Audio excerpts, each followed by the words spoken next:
A continuación, vamos a realizar un análisis sobre el desarrollo del estudio realizado por Alicia Muñoz, Jesús Jiménez y Manuel Sánchez, en el cual haremos referencia a los factores y características más relevantes de la investigación, desde el método utilizado hasta la muestra, variables e instrumentos de medida. El problema investigado en este estudio es la influencia de la interacción de los padres, en este caso de una madre, sobre el desarrollo cognitivo-lingüístico de sus dos hijos gemelos, de los cuales uno de ellos presenta una sordera de tipo leve. Debemos señalar que en dicha investigación los sujetos fueron seleccionados de forma concreta para el estudio del caso. Para el desarrollo de la investigación, el método de trabajo utilizado ha sido la metodología observacional, la cual presenta una tabla de categorías como recurso de apoyo. Con esta metodología se pretende captar la realidad, utilizando la observación como técnica de recogida de datos y adecuándose a los objetivos planteados, permitiendo obtener así información de manera eficaz, útil y fiable. Además, debemos recalcar que el tipo de observación utilizada es externo a no participante. Esto quiere decir que el sujeto observador no tiene implicación o conexión alguna durante las interacciones con los sujetos observados. Por otro lado, las hipótesis planteadas en este estudio son las siguientes. La hipótesis 1, si los niños muestran diferentes necesidades, la madre intentará dar respuesta a las mismas tratando de distinto modo a sus dos hijos. La hipótesis número 2, la madre mostrará más directiva con su hijo con deficiencia auditiva y desarrollará con él interacciones basadas esencialmente en la estimulación del desarrollo lingüístico y descuidando la promoción del desarrollo cognitivo. Y por último, la hipótesis 3, el niño con deficiencia auditiva se mostrará menos participativo que su hermano en las interacciones.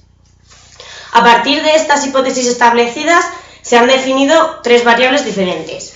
La variable número 1 señala los mecanismos reguladores de la participación infantil, como la instrucción, la corrección, la ayuda física o la confirmación. La segunda variable hace referencia a la afectividad, el aliento de la autonomía y del sentimiento de competencia, valorados por factores como el feedback positivo o el rechazo hacia la interacción.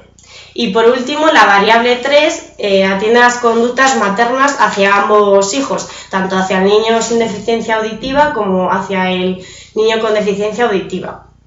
Y estas conductas pueden ser directivas, contingentes, interrogativas o de afectividad, autonomía y sentimiento de competencia. La medición de las variables se llevó a cabo mediante la realización de tres tipos de tareas que realizó la madre con sus dos hijos, mientras que el observador se encargaba de recoger toda la información utilizando las tablas que ya se han mencionado anteriormente. El objetivo de observar el desarrollo de estas tareas era conocer cómo influían esas variables que hemos planteado anteriormente en el desarrollo de las mismas. Como ya hemos dicho, se realizaron tres tipos de tareas. La primera de estas tareas fue la construcción de puzzles. El segundo tipo de tarea era la interacción verbal a partir de los materiales utilizados en los puzzles y finalmente una tarea de lectura de libros.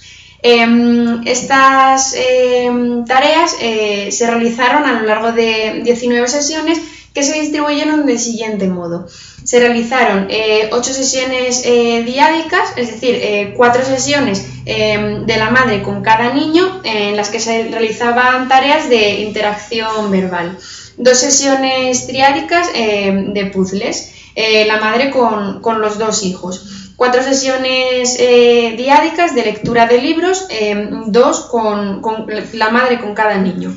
2 sesiones triádicas de lectura de libros, 2 sesiones diádicas de construcción de puzzles, una de la madre con cada niño y finalmente una sesión triádica de interacción verbal en torno a los materiales utilizados en la construcción de puzzles. Cada una de estas tareas presentaba una duración distinta. En el caso de la tarea de construcción de puzzles, la duración media fue de 3 minutos y 23 segundos La tarea de interacción verbal a partir del material utilizado en los puzzles fue de 3 minutos y 48 segundos y finalmente la tarea de lectura de libros tuvo una duración media de 12 minutos y 27 segundos. No se le dieron instrucciones a la madre para llevar a cabo estas tareas con los hijos o para que conociera cómo explicar estas tareas a los hijos, ya que el objetivo era conocer esas conductas espontáneas que presentaba la madre con cada uno de los niños. En cuanto a la calidad métrica de los instrumentos utilizados, fue evaluada mediante un instrumento propuesto por diferentes autores para la observación de la interacción educativa con los diferentes sujetos que formaban parte de nuestro estudio. Este sistema de categorías fue pilotado en una muestra de sesiones de observación con los sujetos del estudio y depurado antes de proceder a su versión final, siguiendo un minucioso proceso, lo que lo convirtió en un instrumento adecuado y adaptado a la situación concreta que se pretendió estudiar en el estudio. El registro de los datos observados está dividido por unidades de tiempo, ya que el observador solo realiza un registro de las conductas indicadas por el sistema de categorías siguiendo una pauta determinada por periodos de tiempo. Como ya hemos comentado anteriormente, cada una de las tareas tuvo una duración final determinada y se distribuyeron en 19 sesiones de trabajo. De este modo, los factores de medida que componen el registro son la frecuencia, su tasa y la frecuencia relativa. Existen diferentes fuentes de error que nos pueden afectar a la hora de la observación. Para controlarlo se establecen dos medidas diferentes. La primera es la medición de la fiabilidad, que se controla mediante la elección del 40% de las sesiones al azar, efectuando cambios de concordancia en la identificación y categorización de las unidades de análisis a través del coeficiente kappa de Cohen.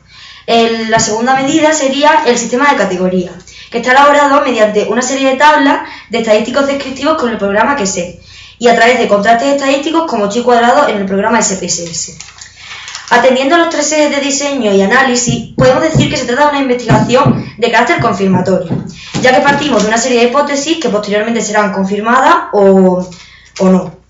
En cuanto a la variable tiempo, se trata de una investigación diacrónica, porque las observaciones están divididas por periodos de tiempo y no de forma simultánea. Por otra parte, en cuanto a las medidas conceptuales utilizadas, se trata de un microanálisis, debido a que se estudian las relaciones de contingencia temporal entre las conductas, tratando de desvelar las reglas que regulan su dinámica interna. Y para finalizar, a modo de conclusión, podemos decir que a través de los datos obtenidos se confirma la hipótesis número 1, ya que la madre se comporta de forma diferente con sus dos hijos en respuesta a las diferentes habilidades y necesidades demostradas por los niños a las diferentes tareas. Por otro lado, no se pueden confirmar la hipótesis 2 y 3, ya que es el niño sordo el que realiza un mayor número de participaciones, que es lo contrario a lo esperado, y por otro lado, en consecuencia, la madre es más contingente con el niño oyente, ya que tiene la necesidad de preguntarle más y estar más pendiente de él debido a su escaso número de participaciones.